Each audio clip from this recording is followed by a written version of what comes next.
नमस्कार दोस्तों, आशा करते हैं आप अच्छे होंगे और हम उम्मीद करते हैं कि आप इस कहानी को पसंद करेंगे और अपने दोस्तों के साथ जरूर शेयर करेंगे और चैनल को सब्सक्राइब करना बिल्कुल ना भूले। अब इस कहानी को एंजॉय करो। एक सर्प ने बताया कि चाहे कितनी ही पतिव्रता नारी हो, यह 3 बातें कभी उसे मत बताना, नहीं तो मुंह दिखाने के लायक नहीं रहोगे। दोस्तों, पुराने समय की बात है।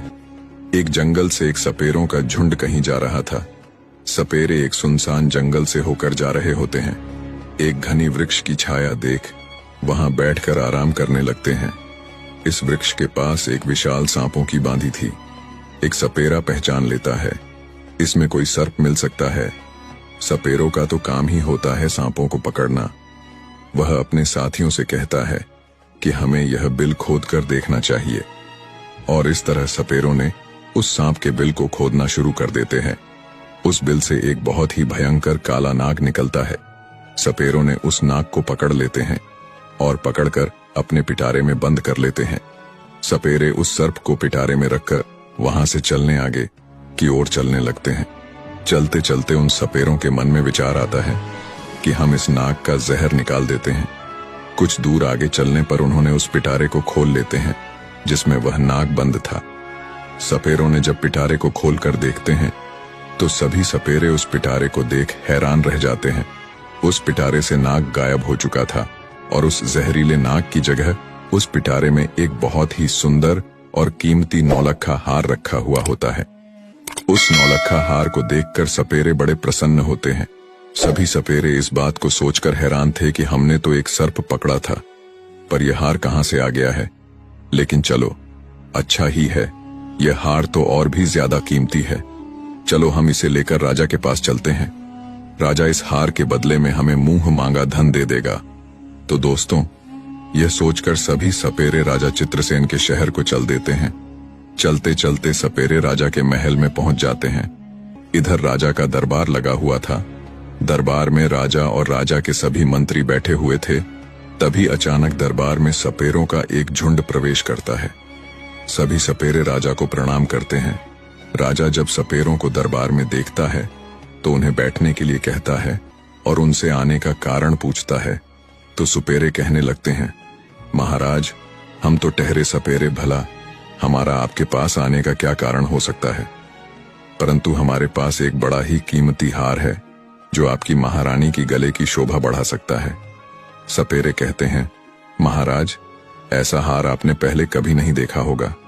तब राजा चित्रसेन बोलते हैं, दिखाओ कैसा हार है। तब सपेरों ने उस पिटारे को खोलते हैं तो जिसमें वह हार रखा हुआ था। उस विचित्र हार को देखकर राजा सहित राजा का पूरा दरबार अचरज में पड़ जाता है। वास्तव में उन्होंने ऐसा हार पहले कभी नहीं देखा था। हार को देखकर राजा सपेरों से कहने लगते हैं कि तुम यह विचित्र हार कहां से लाए हो। तब सपेरे कहने लगते हैं, महाराज, हमें यह मार्ग में मिला था। हमने सोचा कि क्यों ना इस हार को आपको को भेंट कर दिया जाए।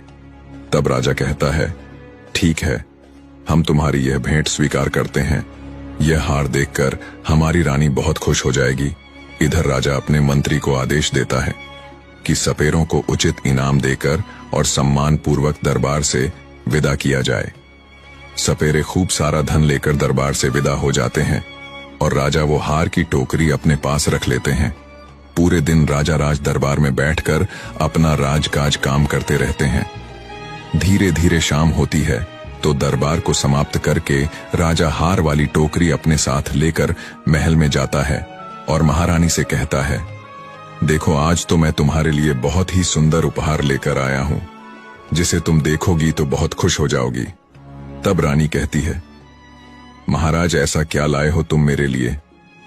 इतना कहकर राजा वह टोकरी रानी की ओर खिसका देता है और कहने लगता है कि नहीं मानती हो तो खुद ही देख लो।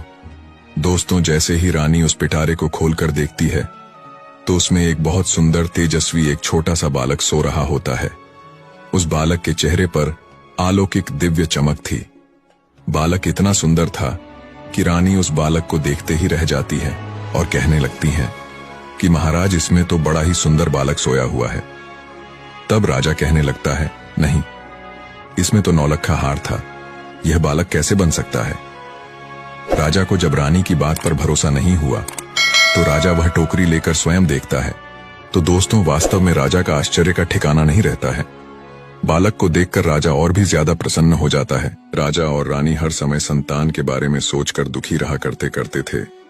अब तो राजा और रानी दोनों विचार करने लगते हैं कि यह पुत्र हमें भगवान ने दिया है और आज से हम दोनों इसे अपना पुत्र मानकर ही इसका लालन पालन करेंगे। और यह बात किसी को पता भी नहीं थी कि राजा ने जो हार खरीदा है वह बालक बन गया है। लेकिन राजा की कुछ दासियां वहां उनका वार्तालाप सुन रही थीं। इधर रानी पूछती हैं कि महाराज, बालक तुम्हें किसने दिया है? तो राजा बताता है कि राज दरबार में सपेरों का एक झुंड आया था। उन्होंने हमें एक पिटारे में रखकर नौलखा का हार भेंट किया था, परंतु ईश्वर की कृपा से दरबार से महलों को आते आते यह हार सुंदर पुत्र के रूप में बदल गया है। अब आज से यह बालक हमारा पुत्र है और आगे चलकर यही हमारी राजगद्दी का मालिक बनेगा। दोस्तों, उसी दिन से राजा और रानी उस बालक को अपने पुत्र की तरह पालने लगते हैं।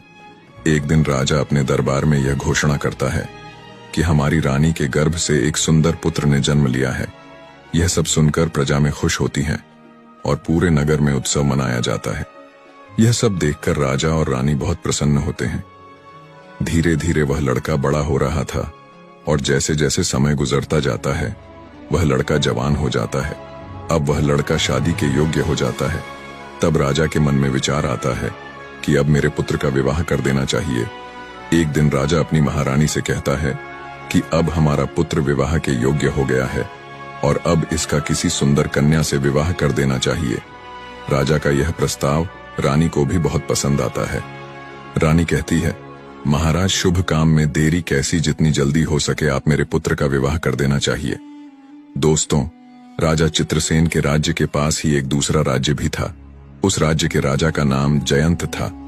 उस राजा की एक बड़ी सुंदर कन्या थी और उस कन्या का नाम बजंती था। बजंती को राजा ने अपने आचार्य से समस्त विद्याओं का ज्ञान करवा रखा था, इसीलिए वह कन्या 16 विद्याओं को जानती थी। राजा जयंत भी विचार करने लगता है कि अब मुझे अपनी पुत्री का विवाह कर देना चाहिए। राजा दरबार में राजपुरोहित को बुलाता है और टीका की सामग्री देकर पुरोहित को अपनी पुत्री बजंती के लिए योग्य वर ढूंढने के लिए भेज देता है। राजा पुरोहित से कहता है कि जाओ और हमारी पुत्री के योग्य किसी राजकुमार को टीका करके आओ। पुरोहित जी राजकुमारी के टीका की सामग्री लेकर दूसरे राज्यों के लिए निकल पड़ता है और कई राज्यों में घूमता है, लेकिन उन्हें उस पुत्री के समान तेजस्वी सुंदर राजकुमार नहीं मिल पाता है। वह घूमते घूमते परेशान हो जाता है और अंत में चलते चलते राजा चित्रसेन की नगरी में पहुंच जाता है। राजा चित्रसेन का दरबार लगा हुआ था। अचानक से पुरोहित का दरबार में आगमन होता है। राजा चित्रसेन देखते ही समझ जाते हैं कि यह कोई ब्राह्मण है जो किसी राजा की कन्या का रिश्ता लेकर यहाँ आए हैं। राजा पुरोहित से पूछता है कि आप कौन हैं और कहां से आए हैं। तब पुरोहित कहता है कि महाराज, मैं राजा जयंत का पुरोहित हूं और उनकी कन्या बजंती का टीका लेकर आया हूं। हमारे राजा की कन्या राजकुमारी बजंती बड़ी ही रूपवान और 16 विद्याओं में पारंगत हैं। हमने सुना है कि आपका राजकुमार भी विवाह के योग्य हो गया है। तब राजा चित्रसेन कहते हैं कि हमारा एक पुत्र है और हमारा पुत्र बहुत ही सुंदर और विवाह के योग्य हो गया है। लेकिन राजा चित्रसेन को यह झात नहीं था कि उनका जो पुत्र है वह एक नाग है। राजा अपने पुत्र को जब पुरोहित को दिखाता है तो पुरोहित राजकुमार को देखते ही प्रसन्न हो जाता है और वे राजकुमारी बजंती का विवाह पक्का करके अपने राज्य को लौट जाते हैं। अब दोस्तों, धीरे धीरे समय गुजर जाता है। कुछ दिनों के बाद जब विवाह का उचित समय आता है तो राजा चित्रसेन अपने पुत्र को सजाकर दूल्हा बनाकर राजा जयंत के यहाँ बारात लेकर पहुंच जाते हैं। वहां पहुंचते ही राजा जयंत उनका खूब अच्छे से स्वागत सत्कार करता है और अपनी पुत्री का विवाह राजकुमार के साथ कर देते हैं। इस प्रकार अपने पुत्र का विवाह करके राजा चित्रसेन वापस अपनी राजधानी को लौट आते हैं। अब धीरे धीरे और समय बीत जाता है। एक दिन रानी राजा से कहती है कि महाराज, अब हमें राज्य की बागडोर हमारे पुत्र के हाथों में सौंप देनी चाहिए, जिससे पुत्र को भी राज्य चलाने का अनुभव मिल जाएगा। ऐसा सुनकर महाराज चित्रसेन ने अपने पुत्र को युवराज घोषित कर देता है। अब राजा चित्रसेन निश्चिंत होकर अपने महल के रहने लगता है। राजकुमार बड़े अच्छे ढंग से राज्य का संचालन करने लगता है। दोस्तों, एक दिन की बात है। राजकुमारी बजंती को उसकी दासी एक बात कहती है। वह कहती है कि राजकुमार को पूछना कि तुम्हारे माता पिता कौन है। दासी की बात सुनकर बजंती को बड़ा आश्चर्य होता है।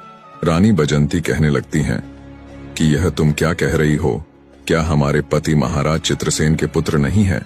तब दासी कहती है, नहीं राजकुमारी, तुम भूल कर रही हो, यह उनका पुत्र नहीं है। मैं इतना तो नहीं जानती कि राजकुमार के वास्तविक माता पिता कौन है, पर इतना अवश्य जानती हूं कि राजकुमार महाराज चित्रसेन के पुत्र नहीं है। आप स्वयं अपने पति से पूछ लेना।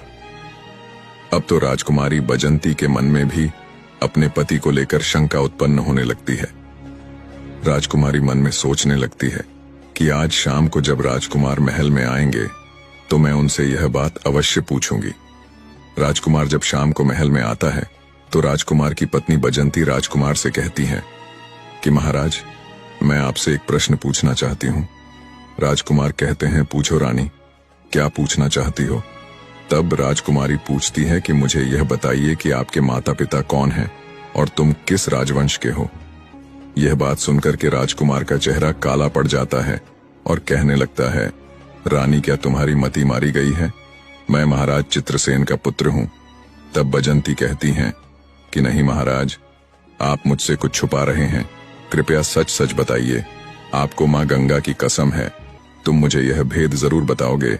अब तो यह बात सुनकर राजकुमार बड़े धर्म संकट में फंस जाता है। राजकुमार सोचने लगता है कि आज किसी न किसी ने इसके मन में यह प्रश्न पैदा किया है, इसको जरूर किसी ने बहका दिया है और यह पूछे बिना मानेगी भी नहीं। दोस्तों, राजकुमार अपनी पत्नी को बहुत समझाता है कि मैं महाराज का ही पुत्र हूं, तुम क्यों व्यर्थ में मेरा दिमाग खराब कर रही हो। परंतु राजकुमारी हट पकड़ लेती है, अब तो तुम्हें मुझे बताना ही पड़ेगा कि तुम किस वंश के हो, तुम्हारे माता पिता कौन है। तब राजकुमार सोचने लगता है कि मुझे इसको सब कुछ बताना ही पड़ेगा, यह पूछे बिना मानने वाली नहीं है। राजकुमार बार बार अपनी पत्नी से कहता है कि मान जाओ, अभी भी समय, तुम मुझसे यह बात मत पूछो वरना बहुत पछताओगी।